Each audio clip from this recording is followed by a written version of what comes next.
दोस्तों, आज हमारा सबसे बड़ा दुश्मन है एक वायरस। वायरस जिसने हमको हैंडीकैप्ड कर दिया है। हमारे सब फैमिली मेम्बर्स हॉस्पिटल में हैं। मैं आज बैठा सोच रहा था कि एक ब्रेड के टुकड़े पर जब पानी की बूंदें गिरती हैं और वो रात भर पड़ा रहता है तो उस पर सुबह फंगस लग जाता है। दही को अगर थोड़ी देर के लिए धूप में रख दें या रात भर धूप में रख दें तो वो खट्टा हो जाता है। ऐसा क्यों होता है? क्योंकि ब्रेड पर फंगस को कार्बोहाइड्रेट्स यानी कि ग्लूकोज मिलते हैं तो एटमॉस्फेयर का फंगस उस पर ग्रो करना शुरू करता है, उस पर उल्ली लग जाती है जिसे हम फंगस बोलते हैं। दही में जो बैक्टीरिया है वो ग्रो करने लगता है क्योंकि उसे भी ग्रो करने के लिए लैक्टोज मिलता है और लैक्टोज एक शुगर की फॉर्म है और लैक्टोज मिलने के कारण वो बैक्टीरिया भी उसमें ग्रो करने लगता है। इसी तरह से हम कह सकते हैं कि बैक्टीरियाज, वायरस और जितने भी प्रकार के फंगस हैं, इनको ग्रो करने के लिए जो मीडियम चाहिए वो चाहिए ग्लूकोज। और हमारी बॉडी को भी ग्रो करने के लिए, बॉडी के सेल्स को भी एनर्जी के लिए ग्लूकोज की रिक्वायरमेंट होती है। हम जो फूड का सेवन करते हैं, जो हम खाना खाते हैं, उसमें ग्लूकोज का कंटेंट बहुत ज़्यादा रहता है। और बीमार होने पर भी डॉक्टर क्या बोलते हैं? जूस पीजिए, दलिया खाइए, चपाती खाइए, खिचड़ी खाइए। इन सब में this is the glucose rich diet. और इसमें हम ये भी बोलते हैं कि दूध का सेवन बहुत ज़्यादा करना चाहिए, जूस ज़्यादा। सो ग्लूकोज अगर हम अपनी बॉडी को दे रहे हैं तो जो वायरस, उसमें जो बैक्टीरिया हमारी बॉडी में चला गया है, उसे हम जिंदा रहने के लिए मीडियम दे रहे हैं।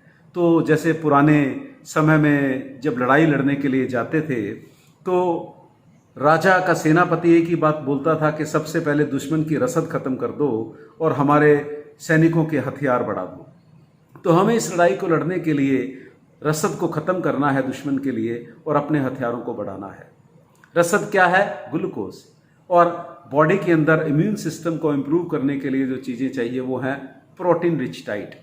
सो माय डियर फ्रेंड, हमको छोड़ना क्या है? कार्बोहाइड्रेट्स, यानी कि कार्बोहाइड्रेट की फॉर्म में पाया जाने वाला डिफरेंट टाइप का ग्लूकोज। जैसे कि हमें अनाज में कार्बोहाइड्रेट में ग्लूकोज मिलता है, स्टार्च मिलता है, और इसी तरह से हमें फ्रूट्स के अंदर फ्रक्टोज मिलता है, दूध के अंदर हमें लैक्टोजन यानी कि लैक्टोज मिलता है। सो अगर हम इस ग्लूकोज का क्वांटम हमारी बॉडी में कम कर दें तो हम अपने दुश्मन को मिलने वाली रसद को कम कर देंगे। और अगर हम 4 दिन के लिए ग्लूकोज, 5 दिन के लिए, 6 दिन के लिए, महीने भर के लिए भी ग्लूकोज नहीं खाएंगे तो हमारी बॉडी में बहुत अच्छा स्टोर है जिससे हमारी बॉडी सर्वाइव कर जाएगी। बट एक्सेसिव ग्लूकोज उस बैक्टीरिया को, उस वायरस को नहीं मिल पाएगी। सो माय डियर फ्रेंड, मेरी आपसे यही गुजारिश है कि अनाज का सेवन बंद कर दें, कनक, चावल ना खाएं, जंक फूड तो बिल्कुल भी नहीं खाएं जो कि मैदा, सूजी इत्यादि से बने हुए हैं। चीनी, गुड़ का सेवन ना करें,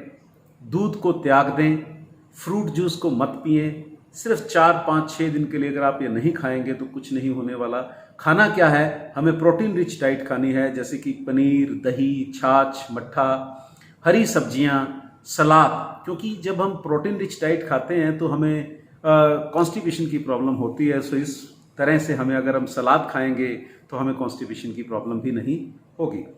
सबसे बढ़िया डाइट रहेगी इसके लिए मिलेट्स, क्योंकि मिलेट्स, जैसा कि मिलेट्स भी काफ़ी तरह के मिलेट्स हैं। मैं बात कर रहा हूँ हरी कंगनी की, क्वाद्रा की, श्वांक की। अगर ये मिलेट आप फ्रूट्स के साथ वेजिटेबल्स के साथ मिक्स करके इसका दलिया बनाकर खाते हैं तो आपको फाइबर भी अच्छे मिलेंगे, प्रोटीन भी अच्छे मिलेंगे और मिनिमम क्वांटिटी में आपको कार्बोहाइड्रेट्स मिलेंगे, वो भी होल कार्ब्स मिलेंगे।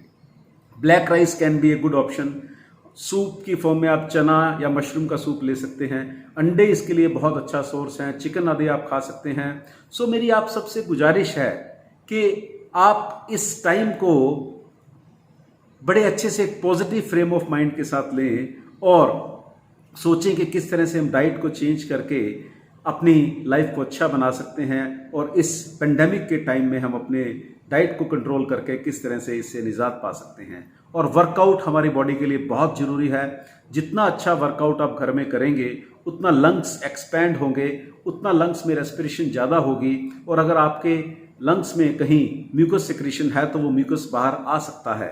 सो माय डियर फ्रेंड, प्लीज़ मेरी आपसे रिक्वेस्ट है, ग्लूकोज को त्याग दें, वर्कआउट अच्छा करें। इस पेंडेमिक से बचने का यही एक सबसे बढ़िया तरीका है। और प्रोटीन रिच डाइट लें। आप डाइट और हेल्थ को कंट्रोल करके, वर्कआउट को कंट्रोल करके अपने आप पे कंट्रोल पा सकते हैं। Thank you very much my dear friends.